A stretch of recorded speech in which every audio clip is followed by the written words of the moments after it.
Hello everyone, आप लोगों का बोर्ड का एग्ज़ाम कल है। सुबह की क्लास में हम लोगों ने लेखकों के जीवन परिचय देख लिए थे और इस क्लास में हम लोग बात करने वाले कुछ कवियों के बारे में जो आपके पेपर में बार बार पूछे जाते हैं। उन कवियों के जीवन परिचय के बारे में हम देखने वाले हैं। ओके, तो चलिए स्टार्ट करते हैं। सबसे पहले हमारे सूरदास कौन है? सूरदास। सूरदास का जीवन परिचय हम लोग देखने वाले हैं। नाम इनका क्या है? सूरदास नाम है। वास्तविक नाम इनको सूरध्वज ध्वज कहा जाता है। सूरध्वज क्योंकि ये अंधे थे। क्या थे? अंधे थे। इनको दिखाई नहीं देता था, इसी वजह से इनको सूरदास या सूरध्वज कहा जाता था। कई लोगों का मानना है कि ये बचपन से ही अंधे थे, है ना, और या तो बाद में भी अंधे हुए थे। बाद में क्यों अंधे हुए थे? क्योंकि इन्होंने बच्चों के का बालकों का जो जीवन शैली वगैरह का वर्णन किया है, इसे बहुत अच्छे से ढंग से किया है। तो कई लोग कहते थे ये बाद में चल के अंधे थे। तो कई सारे इनके बारे में ऐसे ही कथाएं प्रचलित हैं जो लोगों द्वारा कही गई हैं। जन्म इनका कब हुआ था? 1478 ईस्वी में। कौन सा स्थान था? रुनकता ग्राम में। और मृत्यु कब हुई है? 1583 ईस्वी में। मृत्यु का स्थान पारसौली। ओके, पारसौली नामक स्थान पर इनका मृत्यु हुआ था 1583 ईस्वी में। पिता का नाम पंडित रामदास। पिता का नाम पंडित रामदास। माता जमुनादास। माता कौन? जमुनादास हैं। गुरु का नाम इंपॉर्टेंट है आपका, आचार्य वल्लभाचार्य थे। वैवाहिक स्थिति इनकी अविवाहित थी, ये विवाह नहीं किए थे। भक्ति कृष्ण भक्ति, और ब्रह्म का जो रूप था ये सगुण रूप था। निवास स्थान श्रीनाथ मंदिर। श्रीनाथ मंदिर में ये अपना भजन कीर्तन करते थे। भाषा आपकी भाषा ब्रज भाषा है। काव्य कृतियाँ इनके सूरसागर, सूर सरावली, साहित्य लहरी। देखिए सूरदास नाम था तो सूर से सूरसागर और सूर सरावली आप याद रखिएगा। काव्य कृतियाँ हैं। साहित्यिक योगदान इन्होंने कृष्ण की बाल लीलाओं और कृष्ण की लीलाओं का मनोरम चित्रण किया है। ओके, एक मुक्तक शैली थी। ओके, रचनाएं कैसी होंगी? सूरसागर से तो हमारा हो चुका है। काव्य कृतियाँ रचनाएं वगैरह सूरसागर, सूर सरावली और साहित्य लहरी। ठीक है, और इनके सूरसागर वगैरह में क्या था? श्रीमद् भगवत ग्रंथ से प्रभावित थी। एक गीत काव्य है। कैसा है? गीत काव्य यानी गाने योग्य होता है। बाल लीलाओं, देखिए बाल लीलाओं, गोपी प्रेम, गोपी विरह, उद्योग में क्यों क्योंकि ये जो था इनका श्री कृष्ण की लीलाओं से संबंधित था। तो श्री कृष्ण की लीलाएं वगैरह आपका इन गोपियों वगैरह से संबंधित है। सुर सरावली, सुर सरावली आपका सूरसागर का सार भाग है। ठीक है, सूरसागर का सार भाग होता है। ओके, इसमें कितने पद हैं? 1107 पद हैं। ठीक है। साहित्य लहरी 118 दृष्टिकूट पदों का संग्रह है। ओके, इसमें जो है एक दो स्थलों पर महाभारत की कथा के अंशों का भी झलक दिखाई देता है। ठीक है, बाकी आपका श्री कृष्ण की बाल लीलाओं का ही वर्णन मिलेगा। ओके, वल्लभाचार्य जी के दर्शन हुए थे और इनके गुरु थे आपके आचार्य वल्लभाचार्य, इनके गुरु थे। ठीक है, और दर्शन के लिए कहाँ गए थे? मथुरा गौ घाट गए थे। मथुरा के गौ घाट आए और वहीं पर इन्होंने अपना खुद का एक पद गाकर इनको सुनाया था। स्वरचित एक पद गाकर सुनाया था और तभी से वल्लभाचार्य जी ने उनको क्या बना लिया था? अपना शिष्य बना लिया था। ठीक है, तभी से वल्लभाचार्य ने उनको क्या बना लिया? अपना शिष्य बना लिया। और सूरदास की सच्ची भक्ति और पद रचना की निपुणता वगैरह को देखते हुए श्रीनाथ मंदिर में उनको भजन कीर्तन के लिए सौंप दिया गया था और वह मंदिर उनका निवास स्थान बन चुका था। ठीक है, ब्रज भाषा का यहाँ हमको देखता मिलता है। गीतात्मक पद होते हैं यानी गाने योग्य होते हैं। माधुर्य गुण होता है यानी मनोहर लगता है, आपको सुनने में भी अच्छा लगता है। और मुक्तक शैली भी मैंने बताया था। कौन सी शैली थी इनकी? मुक्तक शैली थी। ठीक है, तो ये सूरदास के बारे में कुछ महत्वपूर्ण बातें थी। ठीक है, जो पेपर में बार बार पूछे जा रहे हैं। अगला है हमारा बिहारी लाल का। बिहारी लाल जो ये भी पेपर में बार बार आ रहे हैं तो इनको भी करके चलेंगे। बिहारी लाल का जन्म कब हुआ था? 1663 ईस्वी में। संवत की बात करें तो 1660 में। ओके, 1663 आप एक ही याद रखिए, सन ही याद करके चलिए सबका। जन्म स्थान कहाँ होगा? बसुआ गोविंदपुर ग्वालियर में। कहाँ पर? ग्वालियर में, बसुआ गोविंदपुर। मृत्यु 1603 ईस्वी में। ठीक है, और स्वामी वल्लभाचार्य इनके भी गुरु होंगे और ब्रज भाषा इनकी भी भाषा थी। ठीक, तो जन्म कब? 1603 ईस्वी में, बसुआ गोविंदपुर गांव का, ग्वालियर में है ये। और मृत्यु कब? 1663 ईस्वी में। ठीक है, ये जन्म यहाँ थोड़ा सा मिस्टेक हो गया है, ये 1603 ईस्वी है। ठीक है, 1603 ईस्वी। क्लियर? 1603 ईस्वी में इनका जन्म है और मृत्यु कब होगी? 1663 ईस्वी में। पिता का नाम क्या था? पंडित केशवराव चौबे। पंडित केशवराव चौबे। ठीक है, ब्राह्मण थे ये। शिक्षा कैसी है इनका? ग्वालियर में ही काव्य शास्त्र की शिक्षा वगैरह हुई है। आश्रय कौन दिया था इनको? कि राजा जय सिंह, जो कि इतिहास में आपको देखने को मिलते हैं, उनके यहाँ जो है रहते थे। रचना इनका बिहारी सतसई है। कैसी है, कोई क्या नाम है उसका, बिहारी सतसई। रचना का जो विषय होता था, क्या विषय होता था, श्रृंगार, भक्ति और नीतिपरक दोहे। क्या होते थे, श्रृंगार, भक्ति और नीतिपरक दोहे इनके रचना के विषय होते थे। भाषा आपको बता ही दिया गया है, ब्रज भाषा होती है। शैली जो है मुक्तक शैली होगी और समाज शैली होती है। ओके, कैसी, मुक्तक और समाज शैली। उपलब्धि में क्या थे, इनकी एक उपलब्धि थी कि गागर में सागर भरने की इनके अंदर प्रतिभा थी। गागर में सागर यानी छोटी सी बात बोल के उसमें बहुत बड़ी बातें हो जाती थी। एक छोटे छोटे शब्द यानी एक के जो द्वारा इस्तेमाल किए जाते थे शब्द, वो छोटे से देखने में होते थे लेकिन उसमें बहुत बड़ी गहराई होती थी। ठीक है, तो बिहारी सतसई, बिहारी के दोहे और बिहारी लाल के 25 दोहे, ये सब जो है बिहारी के द्वारा रचित कुछ कृतियाँ हैं। ठीक है, गागर में सागर की संज्ञा इनको दी गई थी। क्या संज्ञा दी गई है, गागर में सागर का। ठीक है, एक मुक्तक शैली होती थी। बिहारी सतसई इनका, देखिए बिहारी सतसई जो इनका ग्रंथ है जो लिखा गया है, ये मुक्तक शैली में रचित एकमात्र कृति है जिसमें 723 दोहे हैं। कितने हैं, 723 दोहे। और दोहों को बहुत अच्छे से गा के मुक्तक शैली में आपको सुनाया जा सकता है। गाने में, सुनने में बहुत ही आनंदमय होते हैं। ठीक है, इसलिए इनको जो है महाकवि के पद पर प्रतिष्ठित किया गया है। ओके, गुरु कौन है, स्वामी वल्लभाचार्य हैं और रीतिकाल के प्रतिनिधि माने जाते हैं। और काव्य गुरु आचार्य केशव दास थे। काव्य के रूप में जो इनका गुरु थे वो कौन थे, आचार्य केशव दास जी। ठीक है, विवाह इनका हुआ था ब्राह्मण कन्या से। मथुरा के किसी ब्राह्मण कन्या के साथ इनका विवाह हुआ था, लेकिन संतान नहीं थे। संतान नहीं होने की वजह से भतीजे निरंजन को उन्होंने गोद ले लिया था। क्लियर, तो ये हमारे बिहारी जी के बारे में कुछ महत्वपूर्ण बातें थी। नेक्स्ट है मैथिली शरण गुप्त। नेक्स्ट कौन है, मैथिली शरण गुप्त। मैथिली शरण गुप्त का जन्म स्थिति क्या है, जन्म तिथि है आपका 3 अगस्त 1886 में। कौन सा स्थान पर, उत्तर प्रदेश के चिरगांव जिले में, झांसी। ओके, चिरगांव गांव के झांसी जिले में है आपका। और क्या है, उत्तर प्रदेश में है। मृत्यु कब हुई, 12 दिसंबर 1964 में। 12 दिसंबर 1964 को उनकी मृत्यु हुई है। मृत्यु स्थान भी झांसी ही है, उत्तर प्रदेश का ही जगह है। और कितने वर्ष के आयु में ये मरे थे, 78 वर्ष में। राष्ट्रीयता भारतीय है। ठीक है, व्यवसाय इनका क्या था सॉरी, व्यवसाय क्या था इनका, व्यवसाय आपका क्या है, नाटककार, कवि हैं, राजनेता हैं, अनुवादक हैं। ओके, भाषा कैसी होगी, खड़ी बोली और ब्रज भाषा। देखिए ब्रज भाषा मैक्सिमम लोगों का, आपका जो लिखित शैली है वो ब्रज भाषा और खड़ी बोली में ही जा रहा है आपका। शिक्षा आपका प्राथमिक स्तर पे जो शिक्षा हुआ था चिरगांव में, जहाँ पर ये पैदा हुए थे वहीं पर हुआ है। और मैकडोनाल्ड हाई स्कूल झांसी में इनका हाई स्कूल का तक का शिक्षा प्राप्त किए थे। पिता का नाम क्या था, सेठ रामचरण गुप्त। पिता कौन थे, रामचरण गुप्त थे।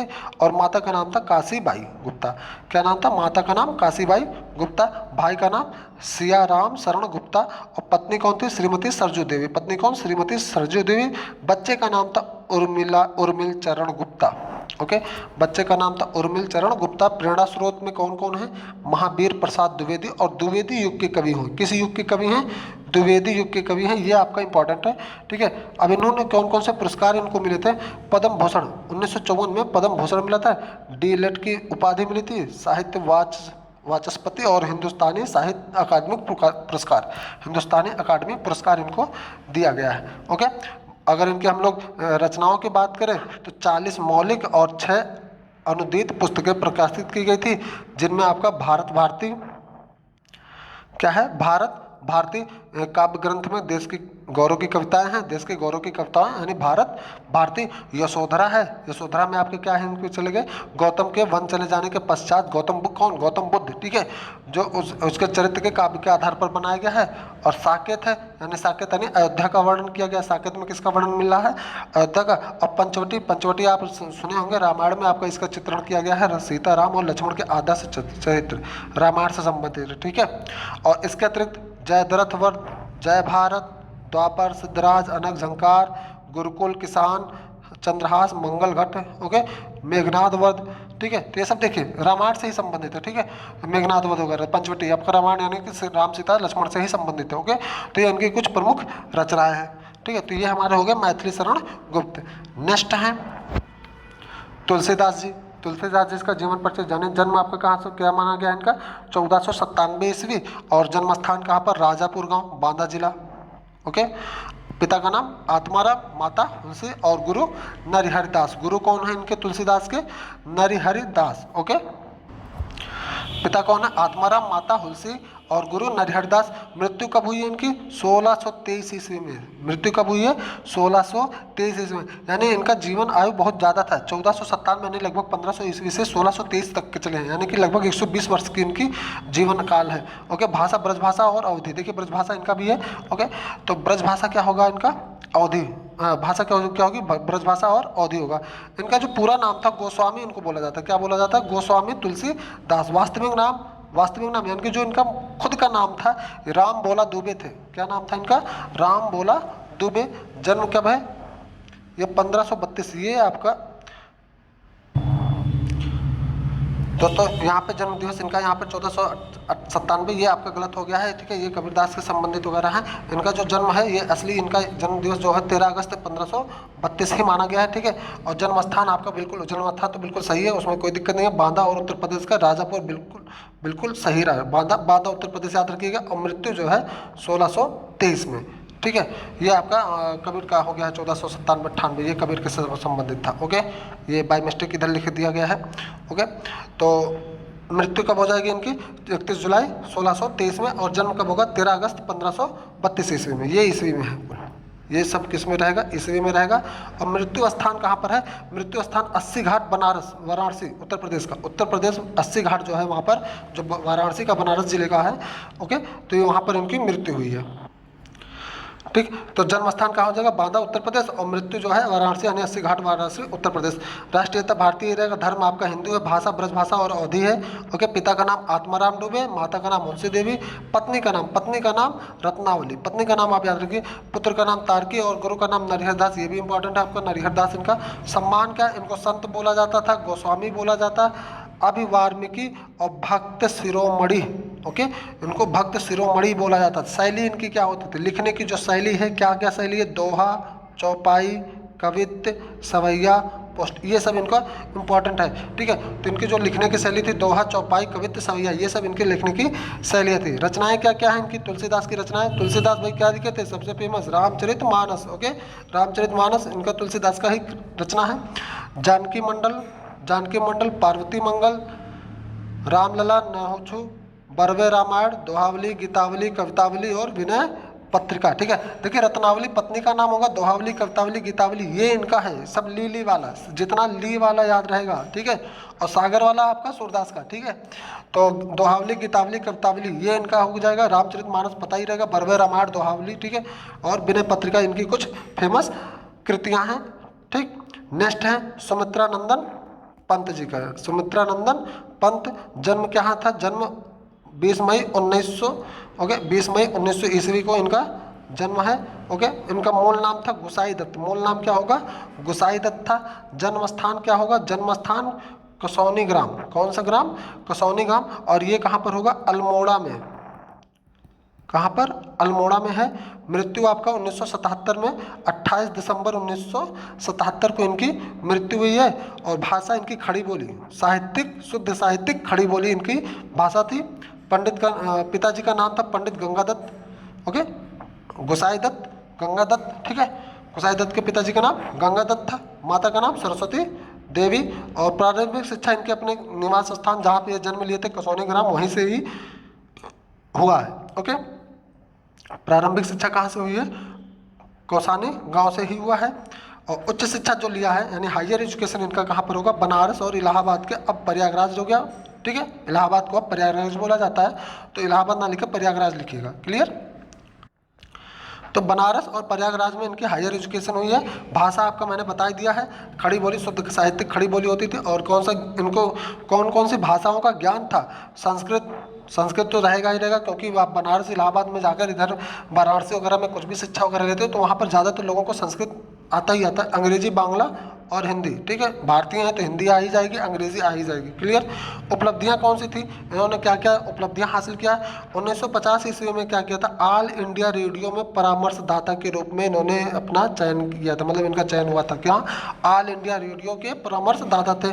साहित्यिक अकादमी पुरस्कार मिला है, सेवियत भूमि पुरस्कार मिला है, ज्ञानपीठ पुरस्कार मिला है, पद्म भूषण उपाधि मिली। देखिए इनको बहुत महत्वपूर्ण जो है उपाधियाँ मिली हैं। और नाम क्या है? सुमित्रा नंदन पंत। सुमित्रा से बहुत सारे लोगों के बात मन में ये बात आता है कि ये जो है महिला थी, बट ये मेल है, पुरुष आदमी है भाई, ठीक है, ओके। अक्सर सुमित्रा नाम जो है महिलाओं का हो जाता है, लेकिन ये जो है पुरुष है। नेक्स्ट, काव्य धारा इनका छायावादी कवि है। छायावादी कवि के 4 स्तंभों में से एक नाम इनका भी आता है, और ये कविताएं वगैरह बहुत ज़्यादा लिखे हैं, ठीक है। तो शैली कैसी होती है, गीतात्मक होती है, गाने योग्य होती है, प्रकृति प्रेमी होते हैं, ये प्रकृति पर आधारित होते हैं, सौंदर्य वगैरह इनका बहुत ही फेमस है, लिखने का जो शैली वगैरह होता है, ठीक है। देखिए साहित्यिक में एकदम प्राकृतिक के कोमल भाव, मानवीय भाव का जो है सोच वर्णन वगैरह अद्वितीय है इनका, बहुत ही कल्पनाशील है, प्रकृति के बारे में बहुत अच्छे अच्छे वर्णन करके हुए उसको लिख सकते हैं। पुरस्कार आपको मैंने बता ही दिया, ज्ञानपीठ, साहित्य अकादमी, ठीक है। तो इनको जो है पद्म विभूषण, ये सब इनको पुरस्कार मिल चुके हैं। मुख्य कृतियां, इनकी जो मुख्य कृतियां हैं वो पल्लव, पीताम्बरा और सत्यकाम, ओके। पल्लव, पीताम्बरा एवं सत्यकाम इनकी मुख्य कृतियां हैं। तो यहाँ पर ये सेशन हमारा समाप्त होता है। ये पूरी तरीके से आपके बोर्ड एग्जाम को ध्यान में रखते हुए बनाया गया है, जो बार बार एग्जाम में आपके पूछे गए हैं। तो यहाँ मैंने 4-5 कवियों के जीवन परिचय के बारे में बता दिया। इन्हीं 5 में से किसी न किसी एक का लिखने के लिए आपको पेपर में जरूर मिलेगा, ओके। वीडियो सेशन कैसा लगा कमेंट करके बताएंगे, और चैनल को सब्सक्राइब करेंगे। Thank you, all the best for your exam, best of luck, okay, धन्यवाद।